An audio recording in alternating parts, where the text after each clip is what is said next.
चुनाव आयोग ने बिहार के लिए फाइनल वोटर लिस्ट जारी कर दिया है और इसके साथ ही विवादों का नया सिलसिला भी शुरू ही होने वाला है, क्योंकि आपके स्क्रीन पर केंचुआ द्वारा जारी किया गया जो प्रेस नोट दिख रहा है, इसमें जो आंकड़े हैं उनमें से कुछ आंकड़ों ने पहले भी विवाद पैदा किया, परंतु अभी जो आंकड़े सामने आए हैं फाइनल वोटर लिस्ट में, इसमें कहीं ना कहीं और भी नए विवाद सामने आ सकते हैं।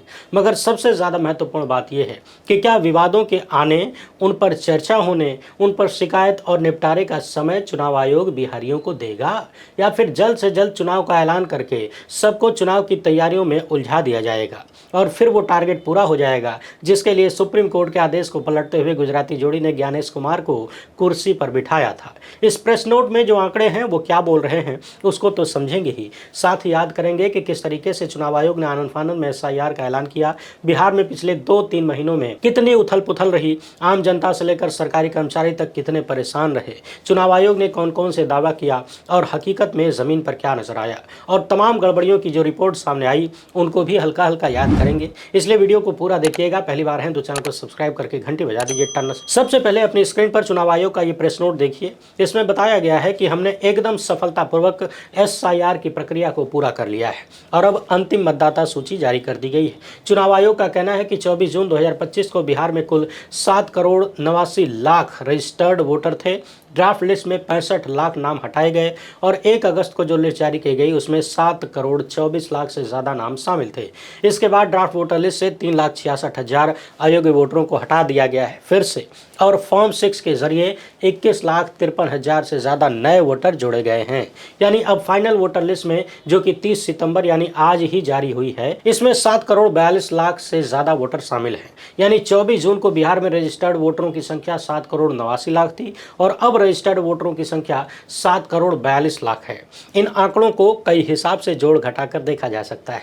यदि हम ध्यान दें कि 24 जून को बिहार में जितने वोटर थे जिनका नाम वोटर लिस्ट में शामिल था, तो उनमें से अब तक 68,66,000 लोगों का नाम हटाया जा चुका है। एक बार फिर से सुन लीजिए, 68,66,000 लोगों का नाम 24 जून वाली लिस्ट से हटाया जा चुका है। यानी पहले 65 लाख लोगों का नाम हटाया गया और फिर बाद में 3,66,000, दोनों मिलाकर होते हैं 68,66,000, और नए वोटरों के जोड़े जाने की संख्या है 21,53,000। आपको याद होगा चुनाव आयोग ने कहा था कि उन लोगों को लिस्ट से बाहर किया जाएगा जिनकी मौत हो चुकी है, या फिर जो कहीं और जाकर रहने लगे हैं, या फिर जिनके नाम पर डुप्लीकेट यानी एक ही आदमी के कई जगह नाम रजिस्टर है। ये दावा चुनाव आयोग का था, मगर SIR शुरू होने के बाद ऐसी तमाम रिपोर्ट्स आई कि ड्राफ्ट लिस्ट में जिन लोगों को मृत बताया गया उनमें से बहुत सारे लोग जिंदा पाए गए। जिन लोगों की मौत हो चुकी थी उनका नाम भी लिस्ट में शामिल था। इसके साथ ही ढेर सारे डुप्लीकेट वोटर भी उपस्थित पाए गए। हाल ही में हमने आपको दिखाया था कि बिहार के केवल 39 विधानसभा क्षेत्रों में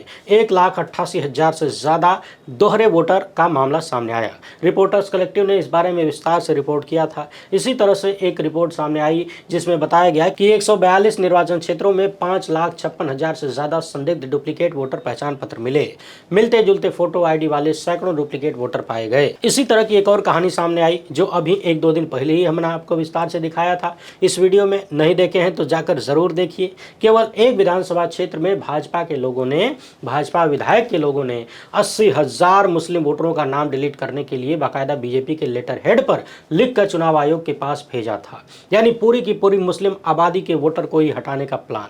ये कहानी अपने आप में बड़ी रोचक है। अभी कुछ घंटे पहले ही चुनाव आयोग ने ये प्रेस नोट जारी किया है, जिसके बाद पता चला है कि बिहार में पिछले 3 महीने में 68,66,000 लोगों के नाम वोटर लिस्ट से डिलीट कर दिए गए।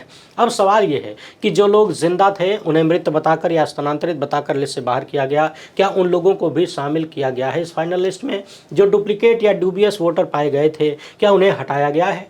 और सबसे बड़ा सवाल कि ये जो 21,50,000 से ज़्यादा यानी 21,53,000 से ज़्यादा नए वोटर जोड़े गए हैं फॉर्म 6 के जरिए, क्या ये पूरी तरह से सटीक हैं? क्या ये जेन्युइन वोटर हैं बिहार के? इसका पता अगले कुछ दिनों में चलेगा। मगर सबसे बड़ा सवाल वही है कि चुनाव आयोग इसका पता लगाने, शिकायत करने और शिकायत का निवारण कराने का समय देगा, या दनादन चुनाव का ऐलान करके सबको चुनाव लड़ने में झोंक दिया जाएगा, सब व्यस्त हो जाएंगे। अब आप कहेंगे कि अंबुज कुमार भविष्यवक्ता बनने लगे हैं क्या? मगर ऐसा नहीं है।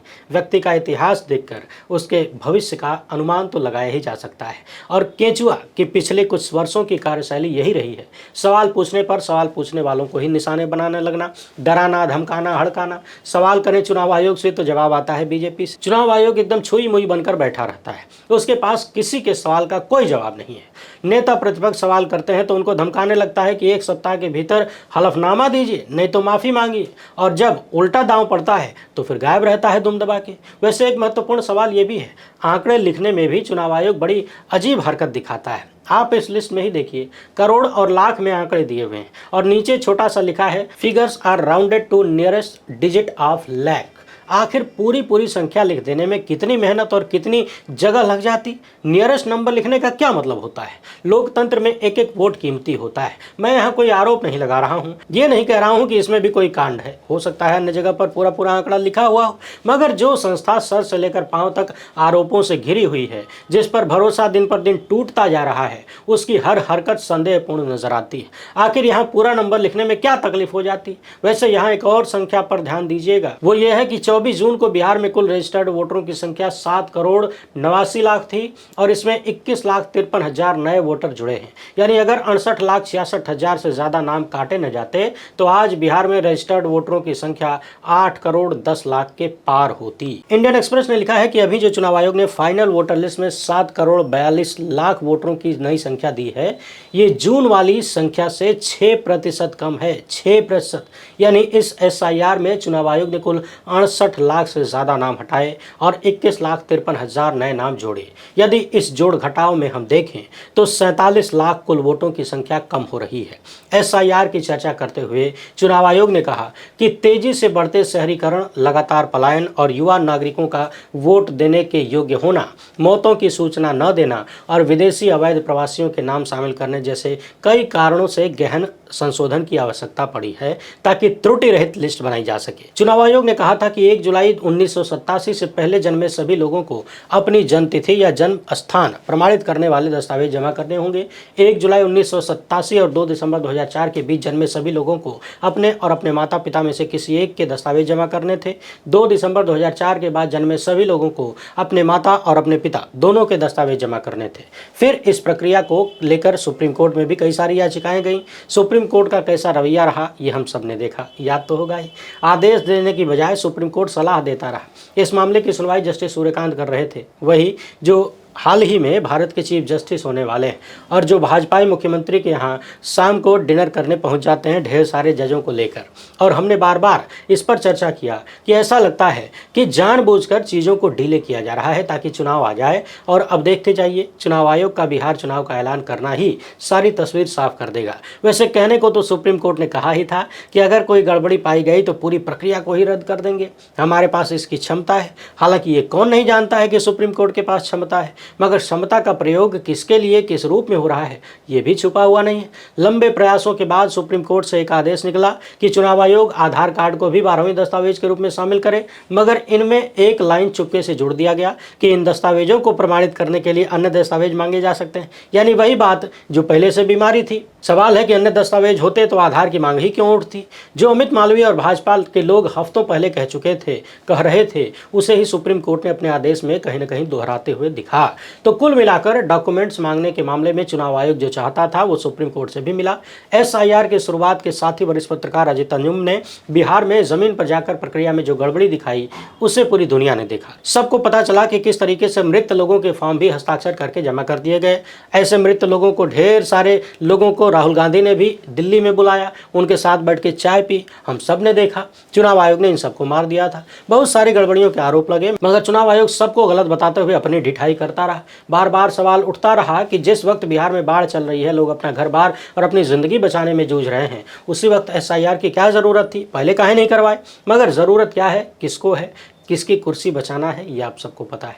और ध्यान रहे, हाल ही में प्रधानमंत्री ने बिहार में लगभग 70 लाख महिलाओं को 10-10 हज़ार रुपया आपके टैक्स के पैसे से दिया है, आपके, अपने दादा का गेहूं बेच के नहीं। वो अलग बात है कि जब अन्य लोग यही काम करते हैं तो उसको रेवड़ी कह दिया जाता है, यही महामानव कहते हैं। और खुद चुनाव से ठीक पहले चुन चुन के अलग अलग राज्यों में पैसा बांटने निकल जाते हैं, जिसे सीधे सीधे वोट खरीदना कहा जा सकता है। कहा भी जाता है अगर चुनाव आयोग गुलाम न होता, कथित रूप से यदि उसमें बैठे अधिकारियों के भीतर रीढ़ होती तो वो इस पर रोक लगाते, मगर रीढ़ को गिरवी रखने के बाद ही जब कुर्सी मिली हो तो चाटुकारिता करनी पड़ती है, काम नहीं। तो कुल मिलाकर देखने वाली बात यह है कि क्या ये 10-10 हज़ार इसलिए दिया गया ताकि इधर उधर से चुनाव जीतने के बाद गोदी मीडिया को एक बहाना मिल जाए और वहां पर बैठे पेड लोगों को ये बहाना मिल जाए कि देखिए पैसा पाकर बिहार की महिलाएं पलटी मार गई, उन्होंने अपना वोट बेच दिया और उन्होंने बीजेपी को जिता दिया। ये सारी बातें इसलिए हो रही हैं क्योंकि पूर्व में बार बार ये करने के आरोप लग चुके हैं। वैसे आप इस मामले पर क्या सोचते हैं, अपनी राय कमेंट बॉक्स में ज़रूर लिखें। पहली बार हैं तो चैनल को सब्सक्राइब कर लीजिए। हमसे जुड़ने के लिए बहुत बहुत धन्यवाद।